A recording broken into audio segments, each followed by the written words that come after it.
എല്ലാവർക്കും നമസ്കാരം. ഞാൻ സിജി ഷാഹുൽ. ഇന്നൽപ്പം രാഷ്ട്രീയ പരദൂഷണമാകാം. പുതിയ UDF സർക്കാർ നിലവിൽ അധികാരമേറ്റതോടെ പുതിയ രാഷ്ട്രീയ സമവാക്യങ്ങളൊക്കെ രൂപപ്പെട്ടിട്ടുണ്ട്. മുസ്ലിം ലീഗ് നേതാവ് നമ്മുടെ കുഞ്ഞാലിക്കുട്ടി സാർ പുതിയ മന്ത്രിസഭയിൽ വലിയ പ്രാധാന്യവും ശക്തമായ വകുപ്പുകളും നൽകിയിരിക്കുന്നു. UDF മുന്നണിയിലെ രണ്ടാമത്തെ വലിയ കക്ഷിയെന്ന നിലയിൽ കുഞ്ഞാലിക്കുട്ടിയുടെ സ്വാധീനം വ്യക്തമാക്കുന്നതാണ് വകുപ്പ് വിഭജനം. വ്യവസായം, IT എന്നീ പരമ്പരാഗതമായ കരുത്തുറ്റ വകുപ്പുകൾക്ക് പുറമെ ആർട്ടിഫിഷ്യൽ ഇൻ്റലിജൻസ് ചുമതല കുഞ്ഞാലിക്കുട്ടി സാറിനാണ്. കൂടാതെ മൈനിങ് ആൻഡ് ജിയോളജിയും കൈത്തറിയും അദ്ദേഹത്തിൻ്റെ ചുമതലയിലാണ്.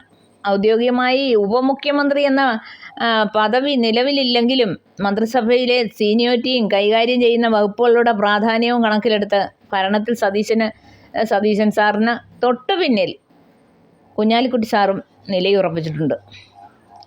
മുഖ്യമന്ത്രിയെ നിശ്ചയിക്കുന്നതിലും വകുപ്പുകൾ വിഭജിക്കുന്നതിലും മുസ്ലിം ലീഗ് കടുംപിടുത്തം നടത്തിയെന്നാണ് പ്രതിപക്ഷത്തിൻ്റെ ആരോപണം. ഈ ആരോപണം പ്രതിപക്ഷത്തിന് മാത്രമല്ല BJPയും ഉന്നയിക്കുന്നുണ്ട്. മുഖ്യമന്ത്രി സ്ഥാനത്തിനായി രമേശ് ചെന്നിത്തല സാർ ഉൾപ്പെടെയുള്ള മുതിർന്ന നേതാക്കൾ തമ്മിൽ നടന്ന വടംവലിയെ പ്രതിപക്ഷം പരിഹസിച്ചിരുന്നു. അത് പ്രതിപക്ഷം മാത്രമല്ല, പൊതുജനം മുഴുവൻ പരിഹസിച്ചിരുന്നു. ഒടുവിൽ ഹൈക്കമാൻഡ് ഇടപെട്ടാണ് VD സതീശൻ സാറിനെ മുഖ്യമന്ത്രിയാക്കിയത്. ചെന്നിത്തലയ്ക്ക് ആഭ്യന്തര വകുപ്പ് നൽകിയെങ്കിലും ഗ്രൂപ്പ് സമവാക്യങ്ങൾ ഇനിയും പൂർണ്ണമായി ശാന്തമായിട്ടില്ലെന്നാണ് നമ്മുടെ പ്രതിപക്ഷത്തിൻ്റെ ആരോപണം. പശ്ചിമേഷ്യൻ പ്രതിസന്ധികൾ മൂലമുണ്ടായ അടുക്കള പ്രശ്നം, ഇന്ധനവില വർധനവും ജീവിത ചെലവും നിയന്ത്രിക്കുമെന്ന് UDF പ്രഖ്യാപിച്ചിട്ടുണ്ടെങ്കിലും അതിനുള്ള കൃത്യമായ സ്രോതസ് സാമ്പത്തിക സ്രോതസ് എവിടെ നിന്ന് ആണെന്ന് വ്യക്തമാക്കാൻ പുതിയ സർക്കാരിന് സാധിക്കുന്നില്ലെന്ന് പ്രതിപക്ഷം കുറ്റപ്പെടുത്തുന്നുണ്ട്. കേരള ഭരണത്തിൽ പ്രകടമായ ചില ശൈലീ മാറ്റങ്ങളും പരോക്ഷമായ മാറ്റങ്ങളും ഈ പുതിയ മന്ത്രിസഭയിലൂടെ ദൃശ്യമാകുന്നുണ്ട്. അതായത് 14 പേരും പുതുമുഖങ്ങളാണ്. Roji M. John, PC Vishnunath, Janeesh sir തുടങ്ങിയ യുവനേതാക്കൾക്ക് വലിയ പ്രാധാന്യം ലഭിച്ചത് ഭരണത്തിൽ ഒരു പുതിയ ഊർജവും ഒരു കൗമാര ശൈലിയും കൊണ്ടുവരുമെന്ന് കരുതപ്പെടുന്നു.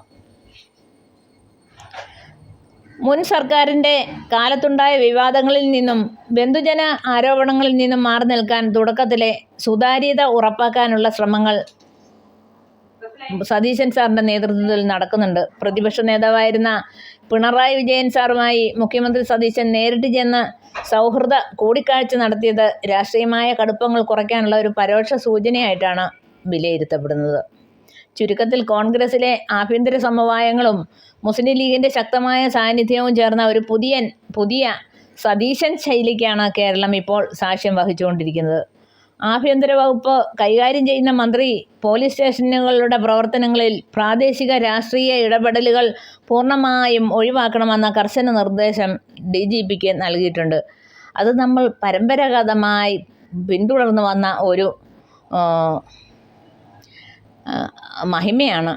അത് എത്രത്തോളം മാറ്റപ്പെടുമെന്ന് നമുക്ക് കണ്ടറിയാം.